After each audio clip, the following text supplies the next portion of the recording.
Hi guys. So the question was always asked, how much muscle would I grow, right, during the prep? So the very first thing that I want you to understand, prep, when it's 12 weeks or 16 weeks prep, it's not really designed to grow your muscle. We are working on cutting down your fat content, making sure we are preserving and keeping the muscle that you have accumulated in between competition preparations. So you build your muscle during the time when you were bulking, when you are not competing, when you're training or on a consistent basis. This is when you actually build the muscle.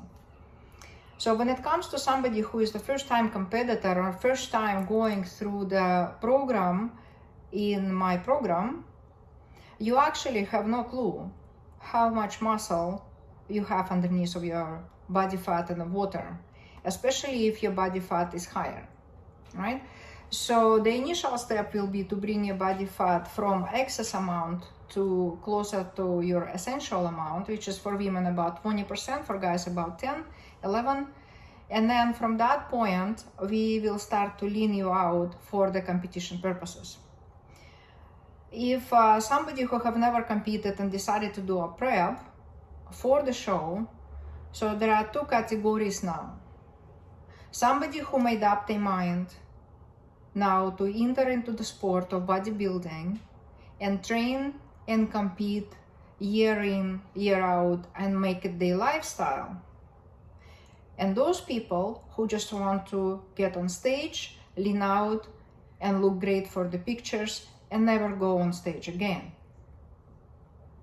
Okay, so big difference. Because usually those people who do get on stage decide, holy shit, I will never do this again. This is not for me because I like my cheese, I like my wine, right? And those people who did make up their mind and wanted to stay and continue with this lifestyle because it helps them to stay young, strong, and healthy, right? We are talking now natural, right? We're talking natural competition. We are talking natural bodybuilding. Okay, natural. Now, the reason why I specify that, because we are mostly talking about those people who just getting into that sport. Once you are in the sport, you're going to understand that there are many different ways of grow, modify your body and the rate that your body is growing at, right? So this is when people use anabolic substances in order to help their physique to look better, faster. We are not going into that segment at all because this is absolutely different level, okay, different level. So we are talking just regular people decided to come to somebody like I am, decided to go on stage for their first show or wanted to continue competing with the natural federations, right? And just wanted to see how things can grow for them in a natural way. I cannot tell you how fast you are going to grow. I will tell you what it did to me. When I first competed in 2014, I started at probably about 112 pounds at about 22-23% of body fat. And I was considered to be a skinny fat. I look great in my clothes, but my skin, the condition of my muscles started, I was almost 40 years old at the time, started to go down. And that's the reason why I get into all of this thing, because I didn't like to see what was happening to my body. On a show day, I was 103 pounds. So I was a skinny mini, like I was very, very slim, like I leaned out entirely. And I saw what I had on my bones because the fat was out and the water was out. This is the first time I actually saw what am I dealing with. And I have plenty of pictures from my past, and you can see how much I progressed over the years. I did not have any glutes at the time. I had great back, I had some shoulders on me from ballroom dancing, but I had no glutes, I had very undeveloped leg muscles, and so on and so forth. So now I am weighing at about 146 pounds before I started my prep. And on stage, last stage, I was 135 pounds, about that. So after water was gone, I was about 133. So that shows that within the 8 years of competing, I gained around 30 pounds of muscle. So divided by 8 years, it gave me about 3.7 pounds per year. So what is 3.7 pounds per year means? So I have meat here. I'm gonna show you, okay? Just so you guys have a little perspective on what it is. So right here you can see chicken, right? And so chicken, I'm gonna put this chicken on a scale and I'm going to show you what this chicken is weighing. So let me turn this thing on. Okay, so all of this chicken is 3.7 of a pound. Okay, so hold on, let me just wipe my hands. It's on my camera and you'll see.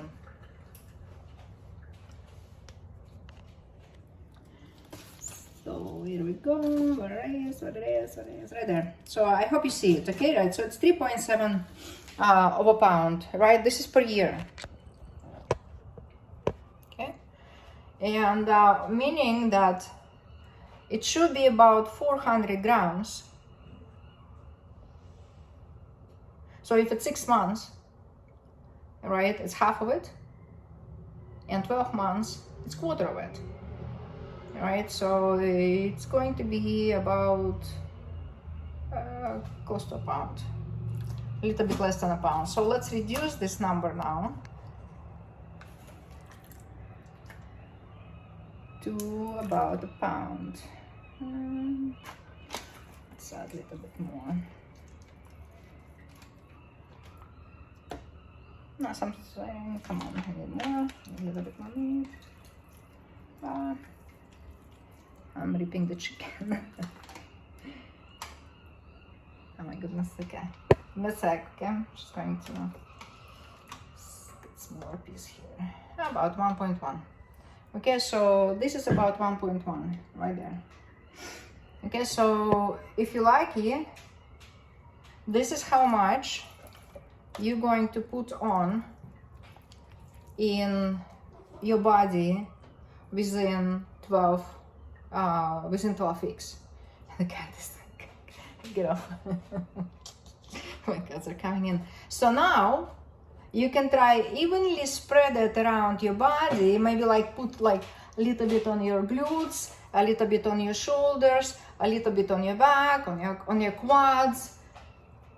And how much do you think that is going to be around your body? So when people are getting into the prep of 12 weeks prep, assuming that they are going to be freaking bulky, right? And they're going to have huge muscles on them within 12 weeks, first 12 weeks of they ever hitting the weight room, it's impossible, right? So it's impossible. First of all, what your body is going to do with all of the clean eating and a protein that is going to be coming in, it's actually going to increase not the extra muscle, but it's only going to activate the muscle that you do have.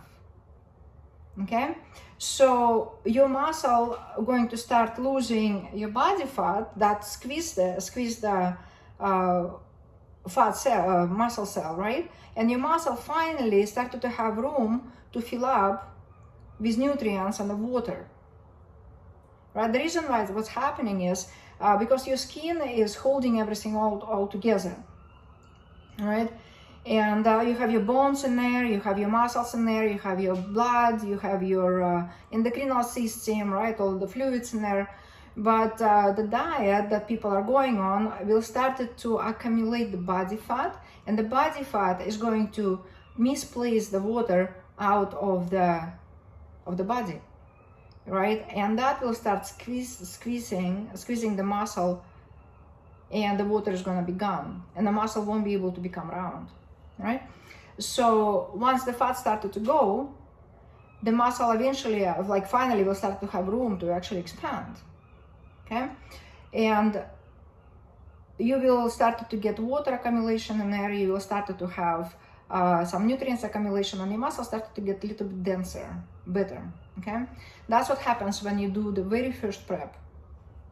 Then after that, if you haven't exercised as a bodybuilder, meaning alternating your endurance and strength training, loading it heavy with low reps, alternating it with lighter weights, lot of reps, you won't be able to grow properly, right? So it will not be stimulating muscle for the proper workout. A lot of the times when I see people are just entering into the sport, and for 12 weeks they work like crazy, and after that they do like 2-3 workouts, 4 workouts a week, just something, and then expecting that they're going to grow for the next prep, this is not going to add results. You need to eat consistently year in, year out. You need to train consistently year in, year out if you want to accumulate muscle. Now, I want to also touch base about the Tanita scale. I'm just gonna wash my hands. So on a Tanita scale, that I have in my office, that we use for measurements, it's very interesting, like to see people's reaction on the numbers in there, right? So I always say that the weight is relevant, right? So what does it mean? If you are somewhat like skinny looking person, right, and you do not have, let's say your body fat percentage is like 25, 27%, right? So what is going to be happening is you actually will not see much of the weight fluctuation. What you start to see is a fluctuation of your body fat, and your muscle is going, body fat is going to go down, muscle is going to go up. However, it only depends on what was your diet in the past, and how your body was storing your fat and where, right? And I have 2 steaks. So when people come to me and they, let's say, never worked out, I tell them like, you are a ribeye steak, right? Ribeye steak with a bunch of fat in between fibers. This is basically all of this marbling in there, right? And when we start working out, okay, my cats love meat. Give me a sec. And when we start working out, this is the fat that is actually going to start melting faster than your subcutaneous fat that is underneath of your skin. However, body does very interesting thing. It's not going to spot reduce fat in just one area or another area depending on your workout. It will start depleting the fat cells around the body evenly from every single spot around the body, right? However, the easiest access is inside the one that right beside the muscle, okay? So what's going to be happening is now when the Tanita scale signal is going from one side of the body and lands on another side, on another plate on a scale, right? So it goes from the plate through the body and then into the plate.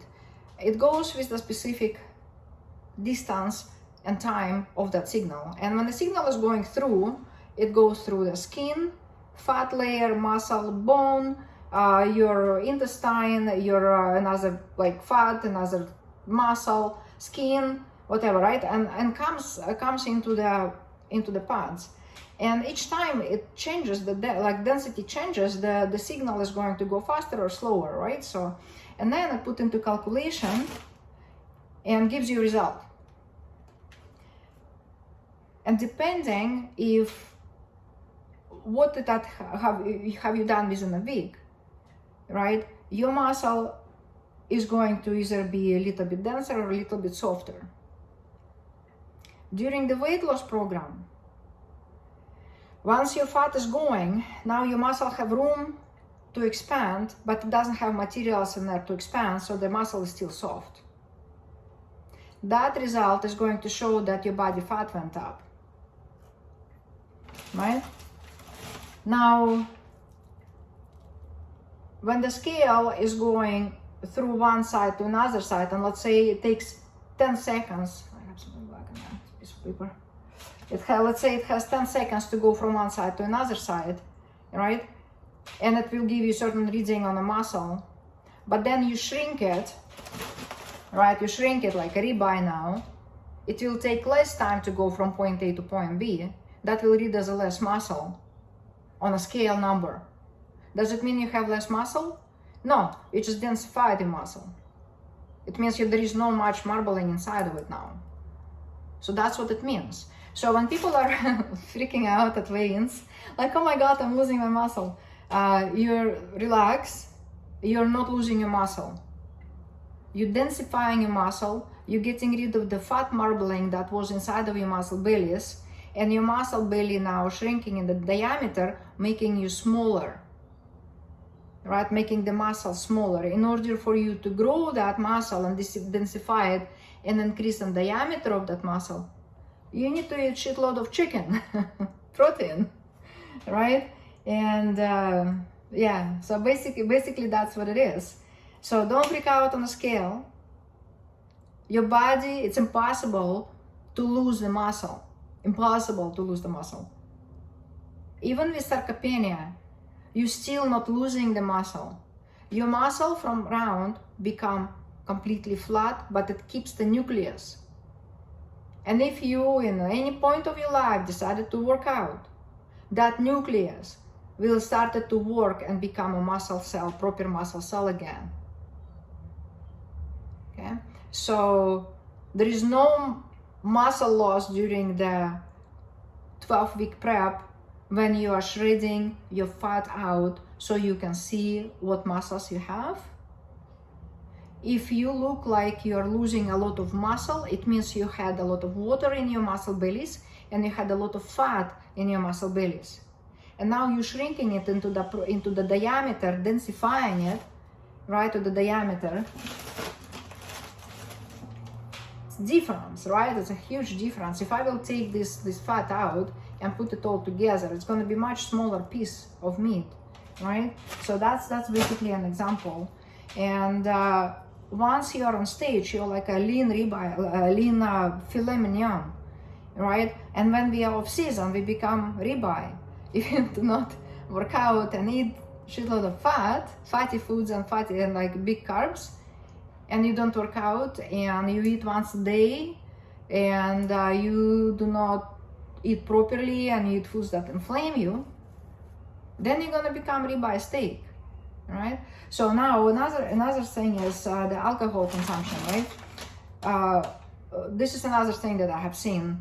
When you have a glass of wine or any kind of beverage, alcoholic beverage, on a weekend, my scale is going to show at the end of the week that you have a higher body fat percentage, simply because alcohol inflames the muscle bellies, and that inflammation shows up as the increase in the body fat, and which is also work hand to hand, because at this time your liver is trying to detoxify you from alcohol content, and your fat is collecting in the liver from not being able to being metabolized.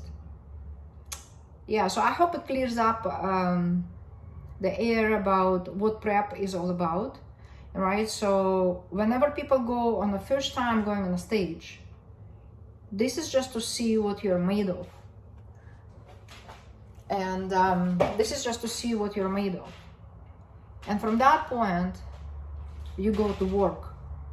And then when you get to your second stage and lean out and see how much you weigh comparing to your first show, You can see what worked, what didn't work, did you eat enough, didn't you eat enough, right? So then you do the third competition. Then you do another year of competitions. You go prep, lean everything out, right? See the result. Then you go bulking and building, then lean out 12 weeks, then see the result, and then you can compare those two results. Okay, and in order for properly prep, you guys need to have a coach that is doing just that, right? So wherever you are, look up your coaches and look at their content, do the interviews, just listen what they're talking about. If it makes sense, go ahead. And but you do need to have a coach, because there is so much information on Instagram, on YouTube's. People are selling this stuff all the time, right? And it's very difficult to navigate in those waters. And yeah, so basically you just need to find somebody who can represent what they're doing, and go with it, right? So be open to learn new things. On that note, I'm going to cook all this meat. This is my 1 week of food, except for the ribeye. Ribeye is going to be my refeed for today, and I'm gonna really enjoy my refeed. And yeah, have a fun prep. Bye.